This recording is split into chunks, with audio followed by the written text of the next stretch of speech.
Look around. You share posts, you cast votes, you join protests, but behind the noise, have you ever asked who really runs the world? And more importantly, who gets away with everything? There's something we've forgotten, something so critical that it haunted one of history's greatest minds, Aristotle. His deepest fear wasn't chaos or even tyranny. It was something quieter, harder to see, something we still live with today.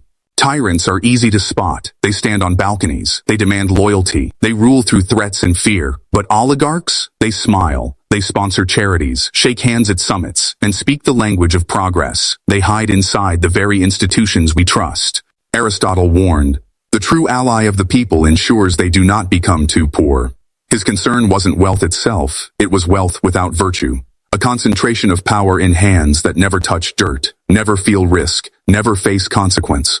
Most of us are taught politics as a simple battle. Democracy versus dictatorship, freedom versus oppression. But Aristotle saw a far darker pattern. For him, governments were like living bodies. They age, they weaken, and eventually, they decay. And they do so in predictable cycles. Kingship can rot into tyranny when rulers stop serving the people. Aristocracy can decay into oligarchy when merit is replaced by greed. Constitutional governments can collapse into mob rule when passion drowns out reason. Every system has its noble form, and every system has its corrupted shadow. The moment leaders stop ruling for the common good, the rot begins. And in his eyes, the most dangerous of all these shadows wasn't tyranny, it was oligarchy. Why? Because tyrants declare themselves. They are obvious, and eventually, they fall. But oligarchs? They never announce their rule. They buy it. They don't overthrow institutions, they occupy them. They don't openly crush dissent. They persuade us to police ourselves. You don't see them at first, but you feel the effects everywhere. Think of companies so massive they can dictate regulations written to control them. Think of industries that profit from harm yet escape accountability. Think of courts where money buys better justice than truth ever could. That's not democracy at work. That's oligarchy wearing democracy's mask. Consider the aviation industry. When planes were rushed into the skies before being fully safe, hundreds of lives were lost. And yet, instead of accountability, executives walked free. Why? Because the regulators weren't independent. They were effectively working for the same corporations. That's not oversight. That's collusion. Or consider the pharmaceutical giants that pushed addictive drugs while hiding their risks. An epidemic followed. Families were torn apart. Hundreds of thousands died. The companies paid fines, a tiny fraction of their profits. But the executives? Not a single day in prison. Meanwhile, everyday people caught with a fraction of those substances face years behind bars. The harm flows down, the profits flow up. This is the essence of oligarchy, a system where rules exist for the weak, while the strong design exceptions for themselves. But here's the disturbing part. It's not just that oligarchs get away with it, it's that we let them. Why do so many defend a system that harms them? Why do we blame those beneath us while glorifying those above? Psychologists studying system justification theory found something chilling. People have a psychological need to defend the status quo, even when it's against their interests. In fact, the poorer people are, the more likely they are to justify inequality. Why?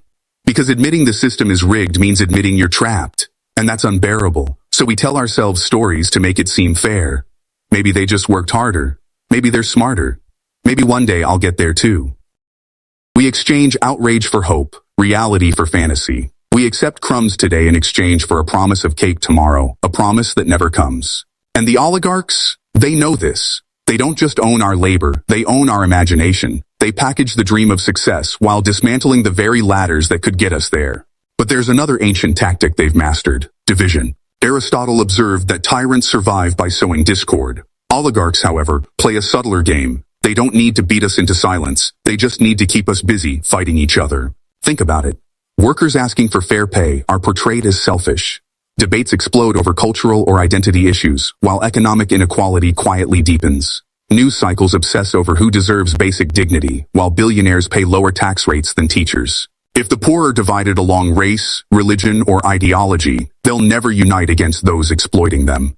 If the middle class fears the poor more than the rich, they'll side with the oligarchs. And as long as workers compete against one another instead of standing together, wages stay low while profits soar. This isn't conspiracy, it's strategy. A strategy as old as civilization itself. Here's something that would have truly terrified Aristotle: the systematic collapse of the middle class. He believed the healthiest society was one with a strong, stable middle. Why? Because the middle class is numerous enough to hold power, secure enough not to sell out, and independent enough to resist both desperation and corruption. They are democracy's immune system. They prevent the chaos of mass poverty and the arrogance of unchecked wealth. But today, that immune system is under attack.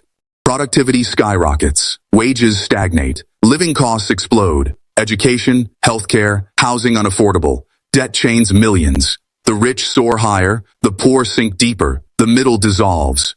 A democracy without a middle class is like a body without defenses, fragile, exposed, dying from within. So what was Aristotle's forgotten warning? That every system carries the seed of its own destruction. That the deadliest danger is not the tyrant we see, but the oligarchy we don't.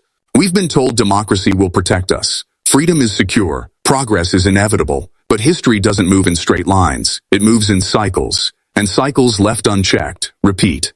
The question isn't if oligarchy exists. It does. The question is, will we recognize it before the cycle ends? Because once people stop knowing the difference between freedom and illusion, once injustice feels natural, once the middle vanishes, democracy won't collapse with a bang. It'll fade with a whisper. And maybe we're already halfway there. If you've watched this far, you're not like everyone else. You're awake enough to see what most people never will. And here's the truth. Missing our next video could mean slipping right back into the fog they want you in. So don't just watch, subscribe. Because every time you do, you're not giving us a number. You're giving yourself an edge, knowledge they don't want you to have. Stay blind or stay ahead. The choice is yours.